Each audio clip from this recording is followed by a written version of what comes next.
6일 지방선거가 끝났습니다. 제주에서는 도지사, 교육감, 교육위원을 포함한 40여 명의 도의원 등 총 47명의 풀뿌리 자치일꾼이 선출됐습니다.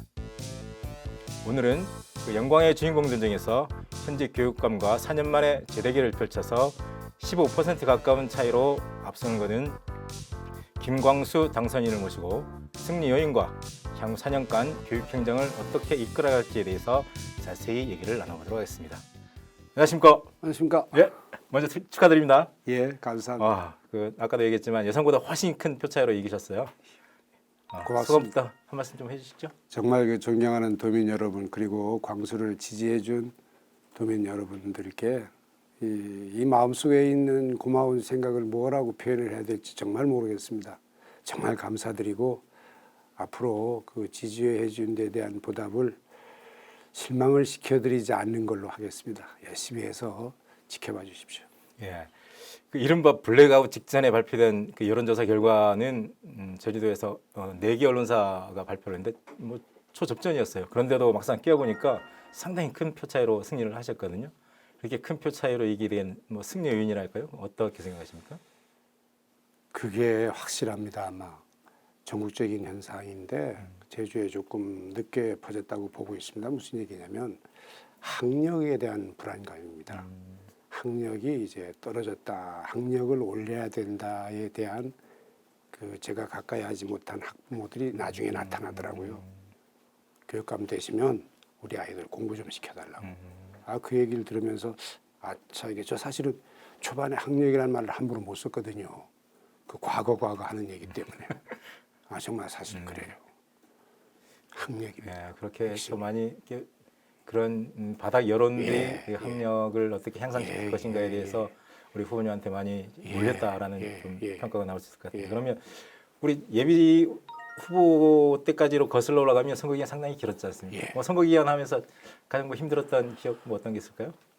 누가 뭐래도 단일화 과정 아니겠습니까? 그래요? 네. 정말 밤잠 설치면서 만나기도 많았지만은 일선 현장의 도민들을 만나야 될 시간에 그 참 아까운 시간을 고민하면서 다 하고 싶었던 마음은 충분히 이해가지만 조금씩 생각이 다른 것 때문에 생각이 차이 때문에 오해도 받고 했던 순간이 있었습니다.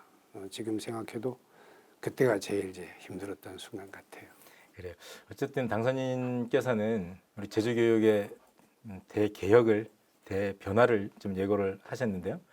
뭐 그러다 보니까 교육 현장에서는 어쨌든 좀 갑작스러운 교육 정책, 철학의 뭐 기조 뭐 이런 게 바뀌는 것에 따른 우려도 좀 있을 것 같습니다. 이런 것들을 우려를 불식시키기 위한 우리 당선인님이 좀 준비하고 계신 계획이랄까요? 이런 건 어떤 게 있을까요? 우선 가장 중요한 말씀도 드려야 되겠습니다. 교육은 확 뒤집친다는 말이 어울리지 않은 얘기거든요. 아이들이 성장 발달에 따른 단계별 우리 어떤 정책이 필요해서 김광수가 교육감이 됐다 해서 과거의 어떤 정책을 뭐 몇 개월, 뭐 1, 2년 사이에 확 뒤집는다? 불가능합니다. 이거는 물론 생각이 좀 다른 부분들이 있긴 한데 그런 부분들은 어디까지나 도민들의 어떤 수기민주주의에 따른 그런 의견 수렴을 제가 꼭 해서 처리를 하겠고 제 독단으로 어떤 일을 처리하는 일은 거의 없을 겁니다. 안심해도 됩니다. 그래요. 뭐 대표적인 뭐 전임 교육감의 뭐 대표적인 정책이라고 할 수 있죠. 아이비 교육을 꼽을 수 있는데 이거에 대해서는 앞날 걱정하시는 분들 좀 있더라고요. 어떻게 되는 건가요? 저도 걱정이 됩니다. 이게 오늘도 이제 그 얘기를 했어요. 실국장님들하고 도대체 나한테 한번 설명을 해봐라. 광수를 한번 이해를 시켜봐라. 나도 이제 대학 입시에 대해서는 그래도 일가견인 입장인데 초등학교, 중학교까지는 좋다. 그건 교육감이 이제 그 아이들에게 불이익을 안 주면 되는 일이니까 되지만 대학은 다르지 않느냐. 그럼 표성고 아이들이 대학 진학할 때 과연 이 TP라고 하는 카드를 뭐에 써먹는 거냐. 이거 외국에는 대학 이걸로 못 간다. 왜냐하면 우리말로 됐거든요. 2과목을 제하면 못 간다. 그다음 두 번째, 국내 대학에 이 DP 인정하는 대학이 없다. 특히 우리 제주도 DP 2과목은 영어, 4과목은 우리말. 이걸 인정하는 대학이 없다. 마지막으로 지금 우리 제주 도내에 있는 대학을 보자. 고작 해야 학생부 종합전형인데 종합전형은 일반 고등학교에서도 다 종합전형으로 간다. 그러면 표선 아이들은 유일하게 수능을 안 치기 때문에 수능으로 의한 이거는 불가능하고 수능 최저 점수도 불가능하고 오직 이 학생부 종합전형으로만 가야 되는데 다른 타 학교 아이들은 예를 들어서 입학 정원이 2,000명이면 2,000명 어디든 갈 수 있지만 표선 졸업한 아이들은 거기에 20% 400명이 들어가는 대학 이 구멍밖에 안 생긴다. 이래서 이 불이익을 어떻게 해결해야 되겠느냐. 정말 우리 해결책을 찾자.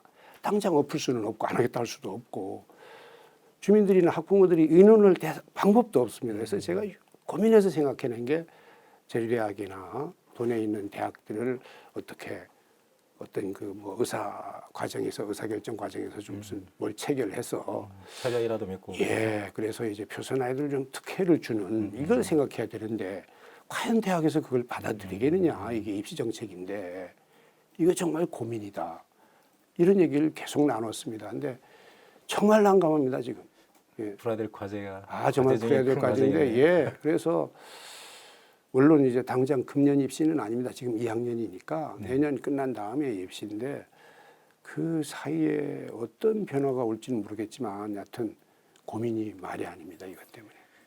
뭐 선거 과정에서 뭐 그 이전에 우리 교육위원 하실 때도 우리 이성문 교육감 체제에 대해서는 상당히 많이 비판적이셨어요. 예. 뭐 그럼에도 불구하고 한번 뒤돌아보면 뭐 공과 과가 있을 텐데요. 우리 당선인께서 꼽을 수 있는 이성문 교육감 체제의 공이라면 또 어떤 게 있을까요?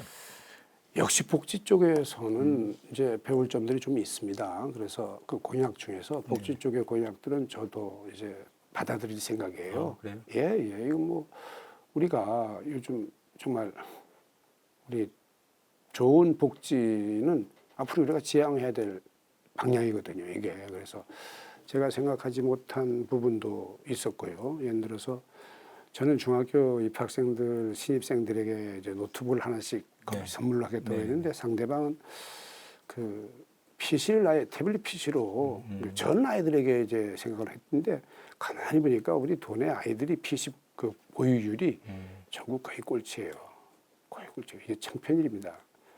사실 그때 그 말할 때 내가 공격을 했었죠. 지금까지 뭐하다가 이제야 주느냐 했지만 마음속으로는 현실적으로는 그게 필요하겠다 해서 이런 식으로 어떤 그 아이들이 복지 쪽에는 정말 저도 배울 점이 있다. 그 외에 정책들에는 저하고 좀 대립되는 것들이 없잖아 있습니다. 예를 들어서 아이비를 확대하겠다. 이건 저는 반대입니다. 확대까지는 좀 고민을 해봐야 되는 부분이 많아서 현상 유지도 좀 쉽지가 않다고 보고 있거든요. 근데 그런 부분, 하여튼 그런 고민이 있습니다. 그 어쨌든 선거 운동 중에서 아까도 광수 생각으로 이렇게 포장된 정책 공약들이 좀 많이 있지 않습니까? 만약에 취임을 한다라고 하면 그 중에서도 좀 가장 우선적으로 역점적으로 좀 추진하고 싶은 공약 정책 하나를 우선 꼽는다면 뭐 어떤 게 있을까요? 소통입니다. 소통. 예, 소통입니다. 이게 교육에서는 소통이 무엇보다도 중요하거든요. 그 소통을 또 해야 될 정책들이 너무 많습니다. 예술고 문제라든지 체육고 문제라든지 한두 가지가 아니에요. 이거를 소통을 소홀히 했다가는 정말 아무것도 못하는 그런 일이 벌어집니다. 그래서 아이들하고도 소통을 하겠지만 선생님이나 우리 교육 공동체, 뭐 넓게는 지역 주민들, 뭐 가까이에는 또 우리 기자님들, 뭐 이래서 교육에 활용할 생각을 해야 되겠다는 거죠. 저는 이거를 그분들하고 뭐 뭘 숨기고 이러는 게 아니고 다 속에 있는 말을 해서 과연 그 합일점이 뭐냐 그걸 위해서 소통이라는 말을 썼습니다. 해서 가령교육청 교육감실을 뭐 문을 열어놓은 건 너무나 당연하겠지만은 6급이나 7급 선생님도 와서 결제를 받고 갈 수 있는 그런 시스템. 꼭 국과장이 와야만 결제 이건 아니잖아요. 그래서 소통이라는 말을 제가 먼저 쓴 겁니다. 제주는 특별자치도지 않습니까? 교육과 관련해서도 여러 가지 우리 교육 특례가 좀 주어졌는데요. 제주 특별법에 있는 우리 제주 교육 특례를 활용하겠다라고 하는 정책 공약이 있는지 만약 있다라고 하면 어떤 것이 있는지 구체적으로 또 실천 계획이 있다라고 하면 좀 잠깐 소개시켜 주면 좋을 것 같은데. 4년 전에 그 공약을 사실은 이번에 안 낸 이유가 아이비와 제가 냈던 4년 제주형 교육과정 이게 특례에 의한 교육과정이거든요. 특별법에 교육 특례가 50%까지 양해가 되어 있습니다. 예. 예를 들어서 수업 시간, 뭐 선생님들이 수업 시수 다 등등 다 돼 있어요. 여기에서 이걸 활용한 어떤 그 전문가, 뭐 교육학을 전공하신 분들도 좋고 이런 분들을 이용해서 활용해서 제주형 정말 제주특별자치도형 자율학교 교육과정을 만든다면 참 좋겠다는 생각에서 그걸 공약으로 냈었죠. 그래서 상대방 후보는 아이비 교육과정을 들고 나왔고 그래서 제가 졌지 않습니까? 그러니까 제가 생각했던 교육과정은 되고 아이비 교육과정이 지금까지 살아있는 건데 개인적인 욕심은 아이비 교육과정보다는 그걸 해보고 싶어요. 솔직히 이거는 입시 문제에는 큰 문제가 없거든요. 어쩌면 아이들 공부시키는 방법은 괜찮을 것 같은데 자율성이 강조돼서 지금 만약 그렇게 한다면 너무 확 뒤집는 꼴이 돼서 그러면 아이들이 당황하게 되고 학교가 혼선이 오게 됩니다. 저는 그게 싫거든요. 그래서 사실 이번에는 그걸 공약으로 안 내서 앞으로 기회가 된다면 몇 학교에 시범적, 좀, 시범적으로 좀 적용을 해보면 어떨까. 이건 모태는 대한민국 교육과정인데 네. 50%의 특례 학력을 특례 사항을 활용하는 거죠. 좋은 거를 더 할 수 있다는 거예요. 예를 들어서 우리가 수학이 더 필요하다면 수학을 더 공부시킬 수 있다는 거예요. 그것이 제가 이제 솔직히 매력이 있는데 제가 지난번에 이상문표 제주형 자율학교라고 하면 아이비로 대표할 수 있지만 광수표 제주형 자율학교는 아직 구체화되진 않았지만 임기 중에 몇 군데라도 시범적으로 실시를 해볼 아시론적으로 생각이 할 수는 있다. 있다면 이제 그랬으면 참 좋을 것 같은데 지금은 그림 그리는 수준입니다. 지금 이번에 제가 일부러 공약으로 안 냈어요. 왜냐하면 아이비 교육과정과 이렇게 상반되거든요. 그러면 도민들이 혼선이 오기 때문에 참았습니다. 솔직히 제가. 저는 지금 중1, 중3 자녀를 두고 있거든요. 그런 의미에서 보면 저보다는 또 우리 자녀들이 더 궁금해할 질문인 것 같은데 연합고사, 지학력 평가 어떻게 부활하시는 겁니까? 연합고사에 대한 질문을 많이 받는데 제가 졌잖아요 당시에. 그래서 이제 고교 내신제로 가서 저는 이 내신제를 인정합니다. 네. 그러나 논의 자체를 제가 부정하고 싶지는 않습니다. 하지만 중학생들에게는 해당이 안 되는 얘기고요. 초등학생들에게는 우리 과거에 내신 100%로 한 적이 있었습니다. 그 외에 이게 이제 결국 이렇게 반복된 건데 지금 두 번째로 반복되는데 제 예상건데 제 임기 후에라도 틀림없이 다시 또 그 연합고사 얘기가 나옵니다. 두고 보시면 아시겠지만 이게 왜냐하면 성적하고 관계가 있는 게 돼서 예상은 이렇게 하지만 저는 그거를 구태 주장하고 싶지는 않습니다. 그러나 지학력 평가에 대해서는 논의는 이제 가능하다는 말씀을 드리면서 재학력 평가는 샘플로 하더라고요. 과거 뭐 요즘은 또 어떻게 되는지 모르겠습니다. 하지만 학력 평가 샘플은 전 싫습니다. 한 되면은 전수 조사를 해야 되는 거죠. 전수 평가를. 근데 재학력 평가보다 앞서서 먼저 해야 될 게 코로나로 인한 양극화된 학력 격차.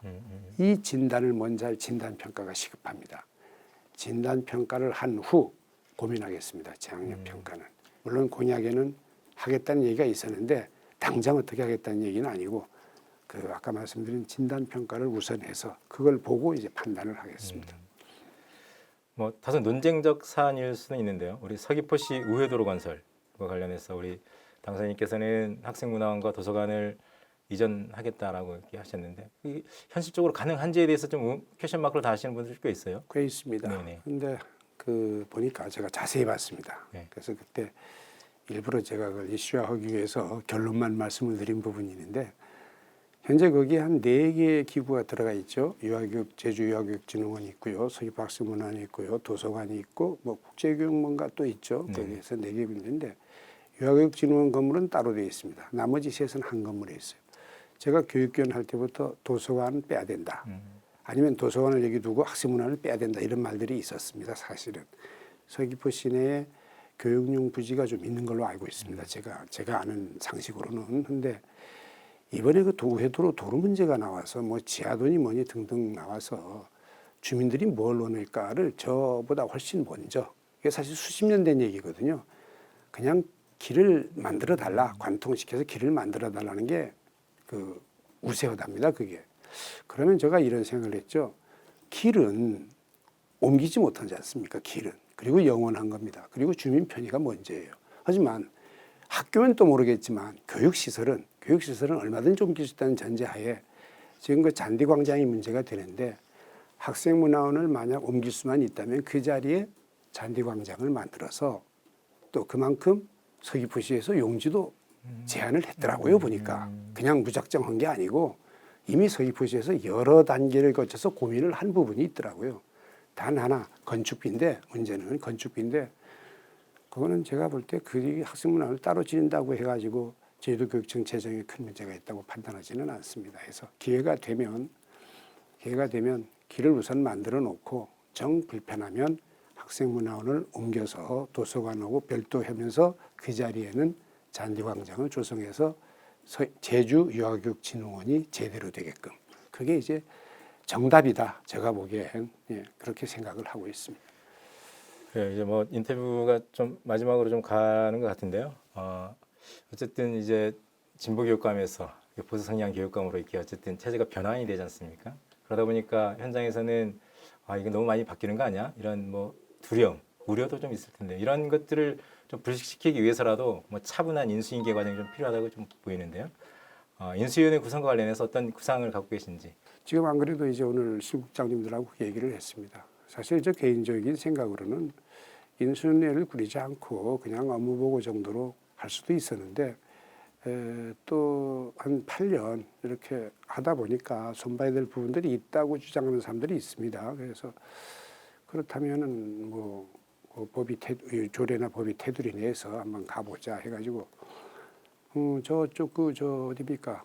국제교육정보원 예. 네, 그 자리에 이제 그 하필 또 층 하나가 비어 있어서 거기다가 이제 사무실을 차리고 임대 안 오고 거기다 차리고 제 방도 이제 대충 하라고 했습니다. 그래서 그냥 의자 책상 몇 개 갖다 놓고 컴퓨터 몇 대 갖다 놓으면 된다 해가지고 정말 그 소박한 걸 만들 때 아마도 거기 12명이더라고요. 구성된 이렇게 위원이 그리고 현직들이 또 잠깐 파견시킬 수도 있고 그래서 큰 혼란 없이 그냥 업무 보고를 받으면서 제가 도민들과 약속했던 공약을 체크하는 어떤 기간으로 저는 활용할 생각입니다. 그래서 이 말을 했습니다.